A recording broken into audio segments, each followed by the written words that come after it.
ഒരു സംഗീതം വായിക്കാൻ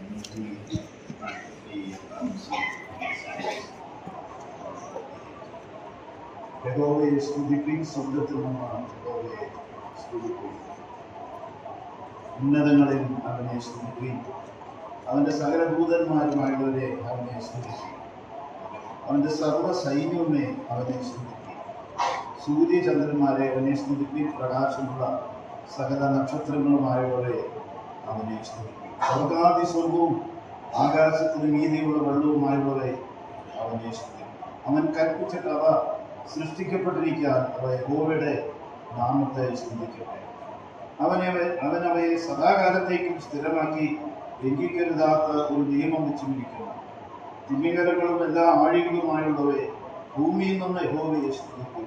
തീയും കൽമഴയും ഹിമവും ആവി അവന്റെ വചനം അനുഷ്ഠിക്കുന്ന കൊടുങ്കാറ്റും പർവ്വതങ്ങളും സകല കുന്നുകളും ഫലവൃക്ഷങ്ങളും സകല ദേവതാരികളും മൃഗങ്ങളും സകല കന്നുകാലികളും എഴുന്നകളും പ്രളയാദികളും ഭൂമിയിലെ രാജാക്കന്മാരും സകല വംശങ്ങളും ഭൂമിയിലെ പ്രഭുക്കന്മാരും സകല ന്യായാധിപന്മാരും യുവാക്കളും യുവതികളും വൃദ്ധന്മാരും ബാലന്മാരും ഇവരൊക്കെയും യഹോവയുടെ നാമത്തെ സ്തുതിക്കട്ടെ. അവന്റെ നാമം മാത്രം ഉയർന്നിരിക്കുന്നത്, അവന്റെ മഹത്വം ഭൂമിക്കും ആകാശത്തിനും മേലായിരിക്കും. തന്നോട് അടുത്തിരിക്കുന്ന ജനമായി ഇസ്രായേൽ മക്കളായ തന്റെ സകല ഭക്തന്മാർക്കും വീഴ്ചയായി അവൻ സ്വജനത്തിന് ഒരു കൊമ്പിനെ ഉയർത്തിയിരിക്കുന്നു. യഹോവയെ സ്തുതിക്കും. ഉയർത്തപ്പെട്ട ഒരു കൊമ്പ് നമ്മുടെ കർത്താവായ യേശു. ലോകത്തിന്റെ 5 വൻകരകളും അനേക ഇടങ്ങളിൽ ഏറ്റവും ഉയർത്തപ്പെടുന്നത് ക്രൂശിന്റെ സന്ദേശമാണ്, സുവിശേഷത്തിന്റെ സന്ദേശമാണ്. 45-ാം സങ്കീർത്തനത്തിൽ നാം വായിക്കുന്നു, അവൻ നിന്റെ നാഥനല്ലോ, നീ അവനെ നമസ്കരിച്ചു. നാഥ, ഞങ്ങൾ രാത്രി മുഴുവൻ അധ്വാനിച്ചൊന്നും കിട്ടിയില്ലല്ലോ. എന്നാൽ കർത്താവേ, അങ്ങയുടെ വാക്കിന് എന്ത് ചെയ്യാം? വലയമായി പെരുത്ത മീൻകൂട്ടം കിട്ടിയതായിട്ട് നാം വായിക്കും.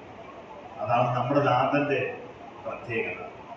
പത്രോസിന്റെ ലേഖനത്തിൽ നാം വായിക്കുന്നത്, വിലയ്ക്ക് വാങ്ങിയ നാഥൻ.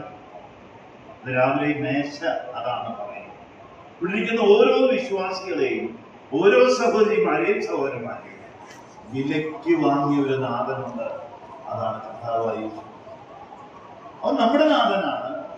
അവൻ സ്വർഗത്തിനും ഭൂമിക്കും നാഥനാണ്. നാഥ, നിന്റെ വാക്കിന് വലയിറക്കിയാൽ പെരുത്ത മീൻകൂട്ടം ലഭിക്കും. രാത്രി മുഴുവൻ അധ്വാനിച്ചു, ഒരു പ്രയോജനവും ഉണ്ടായിരുന്നു. നിന്നെ കൂടാതെ ഒന്നും ചെയ്യാൻ സാധിക്കും. ഇത്ര ഉന്നതനായ കർത്താവിനെ നമുക്കിന്ന് രാവിലെ വളരെ സന്തോഷത്തോടെ ആരാധിക്കാം. നമ്മുടെ ഉള്ളിന്റെ ഉള്ളിൽ കർത്താവിനെ കുറിച്ചുള്ള ഒരു നിറവ്, ദൈവത്തിന്റെ ആ മഹത്വവും വലിപ്പവും, ആ നിറവ് നമുക്കുണ്ടായാൽ തന്നെ പുറത്തേക്ക് ചാടും. അതാണ് ആരാധന. ഹൃദയത്തിൽ നിന്ന് വരുന്ന, തിങ്ങി നിറഞ്ഞു വരുന്ന ആ സ്തുതിയും സ്തോത്രവും ബഹുമാനവും നന്ദിയും, അതൊന്ന് 4 വാക്ക് പറഞ്ഞാൽ മതി, ഒത്തിരി പറയണമെന്നില്ല. പ്രിയ ജോണിച്ചേട്ടൻ ഓർപ്പിച്ചതുപോലെ ഞാൻ എപ്പോഴും ഓർക്കും, മത്തായി സുവിശേഷം 2-ാമത്തെ അധ്യായത്തില് ആ വിദ്വാൻമാർ ആ ശിശുവിനെ കണ്ടു. വലിയ കാര്യമൊന്നും ചെയ്തില്ല. അത് ചെയ്ത 2 കാര്യങ്ങളുണ്ടാകും. ഒന്ന്, ശിശുവിനെ കണ്ടപ്പോൾ വീണ് നമസ്കരിച്ചു. അതിലെല്ലാം ഉണ്ട്. അവരുടെ മനസ്സ്, അവരുടെ ഹൃദയം, അവർ കൊടുക്കേണ്ട ബഹുമാനം, അവർ കൊടുക്കേണ്ട സ്നേഹം, അവർ കൊടുക്കേണ്ട ആരാധന, അവർ കൊടുക്കേണ്ട എല്ലാം അതിലുണ്ട്. ആ മഹത്വത്തിന്റെ മുൻപിൽ, ആ ശിശുവിന്റെ മുൻപിൽ, ആ രാജാവിന്റെ മുൻപിൽ, ദൈവത്തിന്റെ മുൻപിൽ അവർ വീണ് നമസ്കരിച്ചു. 2ാമത് എന്താ ചെയ്തത്? 1 1 കുതിരകവും കാഴ്ച വെച്ചു. കർത്താവിന്റെ 3 മഹത്വത്തിന്റെ വലിപ്പമാണ് അവിടെ കാണുന്നത്. അവൻ രാജാവാണ്, അവൻ പുരോഹിതനാണ്, അവൻ രക്ഷിതാവാണ്, അവൻ കർത്താവാണ്, അവൻ ദൈവമാണ്. ഈ കർത്താവിന് എങ്ങനെ നന്ദി പറയാതിരിക്കാൻ സാധിക്കും? ചിലപ്പോൾ ഹൃദയം നിറയുക, കണ്ണുകൾ പോലും നിറയും.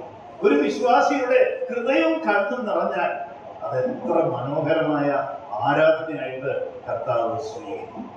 അത്ര നല്ലവനാണ് കർത്താവ്. നമ്മളെത്ര മോശമാണല്ലേ.